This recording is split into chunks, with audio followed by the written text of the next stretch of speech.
Assalamualaikum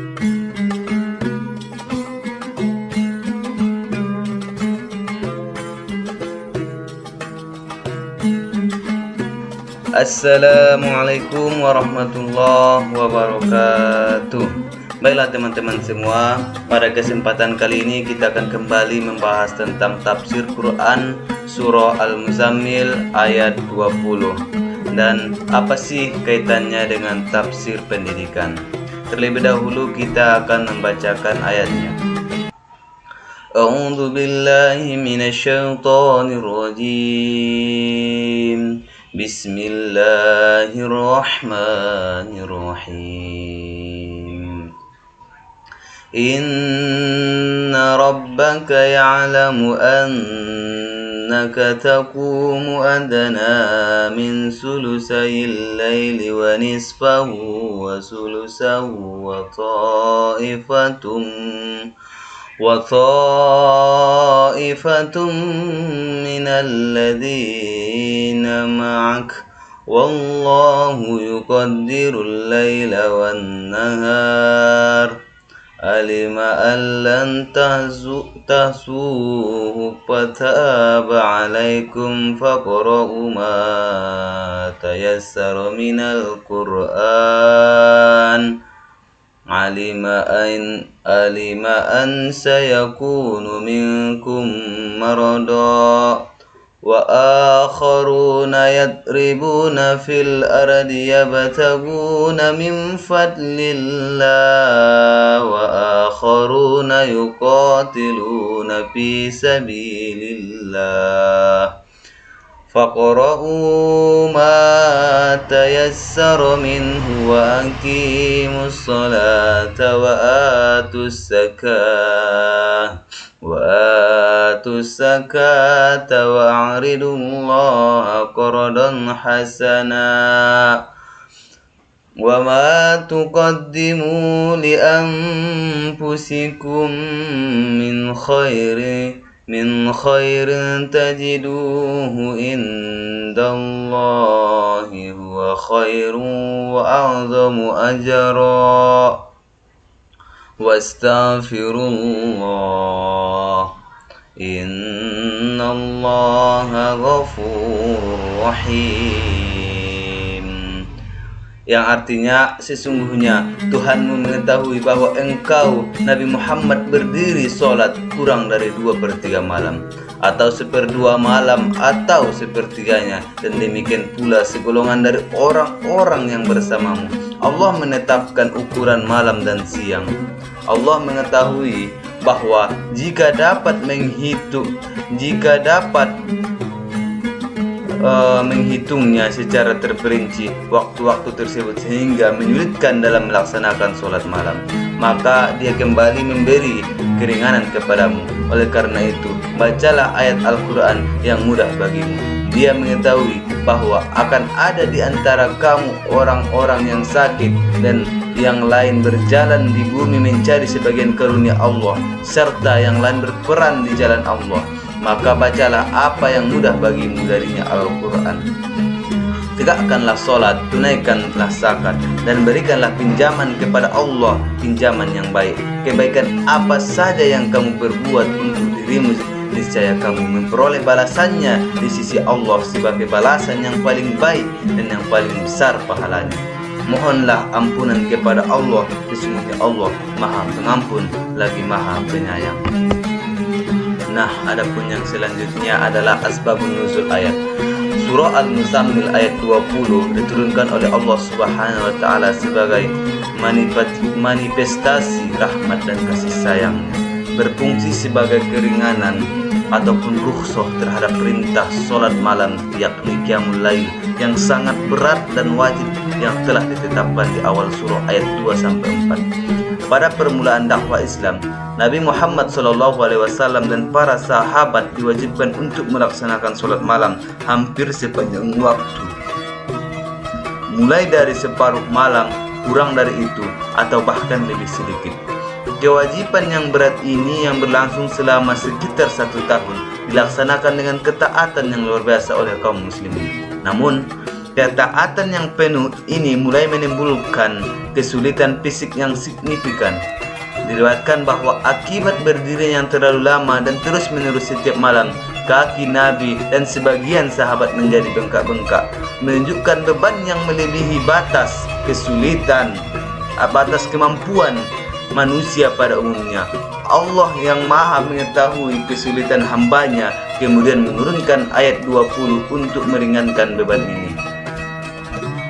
Jadi ayat 20 memberikan pertimbangan atas adanya tanggung jawab duniawi dan sosial yang mulai diemban oleh umat Islam. Ayat tersebut menyebutkan bahwa akan ada di antara mereka yang harus berpergian di muka bumi untuk mencari karunia Allah ataupun mencari nafkah. Serta ada pula yang harus berperan di jalan Allah, yakni berjihad.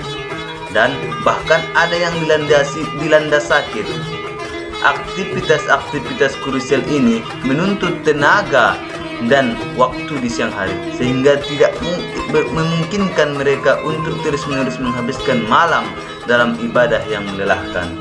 Jadi oleh karena itu, alasan-alasan kemanusiaan, kesulitan dalam perhitungan waktu, dan adanya tanggung jawab hidup lainnya, Allah Subhanahu wa Ta'ala memberikan keringanan. Kewajiban sholat malam yang panjang pun dihapuskan, dinilai sebagai nasoh dan penghapusan hukuman, dan digantikan dengan perintah yang lebih mudah. Oleh karena itu, bacalah ayat Al-Quran yang mudah bagimu, dan dirikanlah sholat, tunaikanlah zakat, dan berikanlah pinjaman kepada Allah, pinjaman yang baik. Ini menegaskan prinsip fundamental dalam syariat Islam, yaitu prinsip kemudahan, yusra, dan moderasi. Baiklah, selanjutnya adalah penafsiran, yaitu menurut tafsir Al-Jailani, yang mana Allah Subhanahu wa Ta'ala dalam ayat ini memberikan keringanan bagi Nabi Muhammad SAW dan para sahabatnya terkait kewajiban sholat malam yang ditetapkan sebelumnya, karena Allah Subhanahu wa Ta'ala mengetahui bahwa mereka telah melaksanakan sholat malam meskipun kurang dari waktu yang diwajibkan, yaitu 2/3 ataupun setengah atau 1/3 malam. Bahkan mereka sahabat melakukannya hingga kaki mereka bengkak karena berhati-hati. Keringanan ini diberikan Allah Subhanahu wa Ta'ala karena mengetahui bahwa umat Islam tidak dapat menentukan dan melaksanakan batas waktu sholat malam secara tepat, dan hal itu sangat memberatkan mereka. Oleh karena itu Allah Subhanahu wa Ta'ala mencabut perintah yang memberatkan tersebut dan menggantinya dengan perintah yang lebih ringan. Bacalah apa yang mudah dari Al-Quran dalam sholat malam. Alasan keringanan ini diperkuat dengan fakta bahwa Allah Subhanahu wa Ta'ala mengetahui akan ada golongan umat yang sakit, sedang melakukan perjalanan untuk mencari karunia Allah Subhanahu wa Ta'ala, dan sedang berperang di jalan Allah, di mana bagi mereka sholat malam yang panjang akan sulit dilakukan. Meskipun kemudian ayat ini dihapuskan oleh kewajiban sholat 5 waktu, ayat tersebut tetap menegaskan perintah untuk mendirikan sholat fardu, menunaikan zakat, dan memberikan pinjaman yang baik kepada Allah, disertai janji bahwa setiap kebaikan akan dibalas dengan balasan yang jauh lebih baik dan paling besar pahalanya di sisinya. Jadi ayat ini ditutup dengan perintah untuk senantiasa memohon ampunan kepada Allah Subhanahu wa Ta'ala, karena Dia Maha Pengampun lagi Maha Penyayang. Dan yang selanjutnya adalah kaitannya dengan pendidikan Islam. Yang pertama adalah pendidikan moderasi dan fleksibilitas ibadah. Jadi ayat ini membatalkan perintah berat qiyamul lail yang sebelumnya diwajibkan, menggantinya dengan keringanan, mendidik umat agar bersikap moderat ataupun tidak berlebihan dalam menjalankan ibadah dan amal, serta mengajarkan prinsip bahwa agama Islam itu mudah dan tidak memberatkan di luar batas kemampuan. dan juga pada pendidikan. Adanya perubahan hukum sholat tahajud jadi wajib menjadi sunnah menunjukkan prinsip fleksibilitas dalam pendidikan Islam, di mana metode atau aturan dapat disesuaikan dengan kondisi dan kemampuan peserta didik. Dan yang selanjutnya, yang kedua adalah pendidikan prioritas dan keseimbangan hidup. Allah menyebutkan 3 alasan utama keringanan: sakit, mencari karunia Allah, dan berperang di jalan Allah. Ini mendidik individu untuk mengatur prioritas dan menyeimbangkan antara tanggung jawab ibadah dan tanggung jawab sosial, ekonomi, dan kesehatan.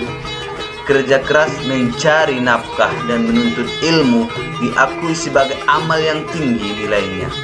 Juga ayat ini mengajarkan pentingnya keseimbangan antara kewajiban ibadah dengan kebutuhan hidup. Orang yang sakit atau bepergian untuk mencari rezeki atau berjuang di jalan Allah. Yang ketiga adalah pendidikan ilmu, pengetahuan, dan literasi. Perintah, bacalah yang mudah bagimu dari Al-Quran, menanamkan kewajiban menuntut ilmu dan membaca sebagai landasan utama ibadah.